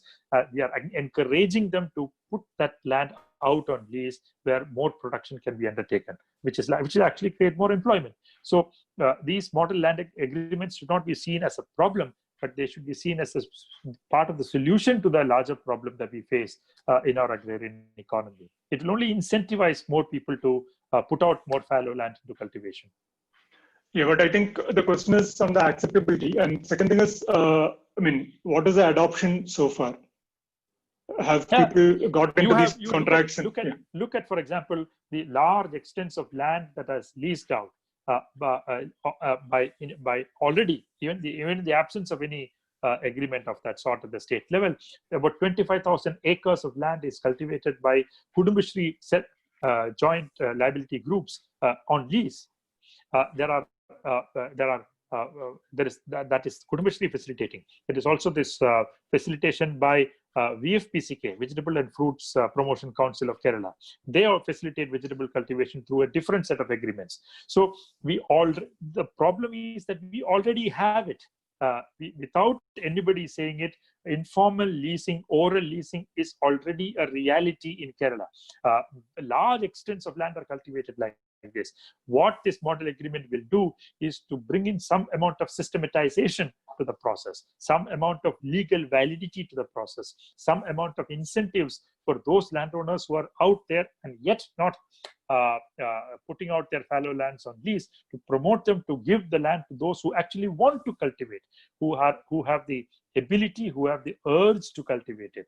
That's the way our fallow land elimination has to proceed. There is no other way you can tell a landowner who does not want to cultivate his land. You cannot order him with a diktat from the top, you should cultivate it. That's not possible, where property is a constitutionally guaranteed right of people. So you have to create incentives whereby people are nudged to, in some sense, to provide their land out on lease. And this lease agreement is a very important assurance to the landowner that your land is safe. That will only promote the increased cultivation of fallow lands in Kerala. Yeah, thank you. So one last question from my side. I think there are around 25 to 30 corporations and bodies which are in the business of supporting and promoting agriculture, right? Yeah. Like different, like the coconut board, this rubber plantation board. So various kind of such government bodies and institutes. So what actually is their role, and I mean, how is their work kind of monitored and structured? Because I think they've been traditionally set up, and then how I mean, what do you call, how accountable are they to what we expect out of them? It's a very important point, because see, there's a historical problem here which we should be aware of, which is that given Kerala's predominance of spices and plantation crops, which are largely export oriented, all these commodity boards like Spices Board, Rubber Board, Coconut Development Board, etc., are creations of the Commerce Ministry of the central government. They have taken over much of the responsibility related to promoting cultivation, exports, managing exports, etc. State government has had historically very little role, except in, say, pepper, etc., to promote their cultivation. So our focus has largely been on paddy and vegetables in the past. We did not invest significantly in coconut because we thought it's Coconut Development Board's problem. Rubber because Rubber Board's problem. Spices because Spices Board's problem. It helped us because money came from the center in the past, and we need not. So we could sort of not invest too much there. But over a period of time, what also came up were gaps in the structure created by the central government. So what the state government did in spices, plantation crops, rubber, coconut, etc., is that to enter and plug some of the gaps, fill some of the gaps left by the interventions of the commodity boards of the center. That's how you have different corporations that have come up. They have not come up, but proliferated across different crops. Some for processing of this crop, some for processing of that crop, some for promotion of this in this crop, some for promotion of that in that crop. And over a period of time, I will confess that they have developed into, some of them have developed into white elephants. Some of them are just loss-making and cannot be redeemed. And we need to sit down and think how we can rationalize some of these corporations that exist in the state, how we can actually reorient them to so that they could better benefit the agricultural sector in the state and farmers in the state. That's an idea, but I'm saying that it is important, but we still don't have a roadmap out there. That's something that we need to start discussing seriously. Yeah, so I think, I mean, it's 2 hours already. So thank you, Ramakumar. Thank you very much for the session today. It was very informative. Thank you. And I think we had quite a lot of good questions. Thank you, and look forward to once again talking to you or inviting you to such programs. Pleasure. Thank you. Thank you very much. And stay safe.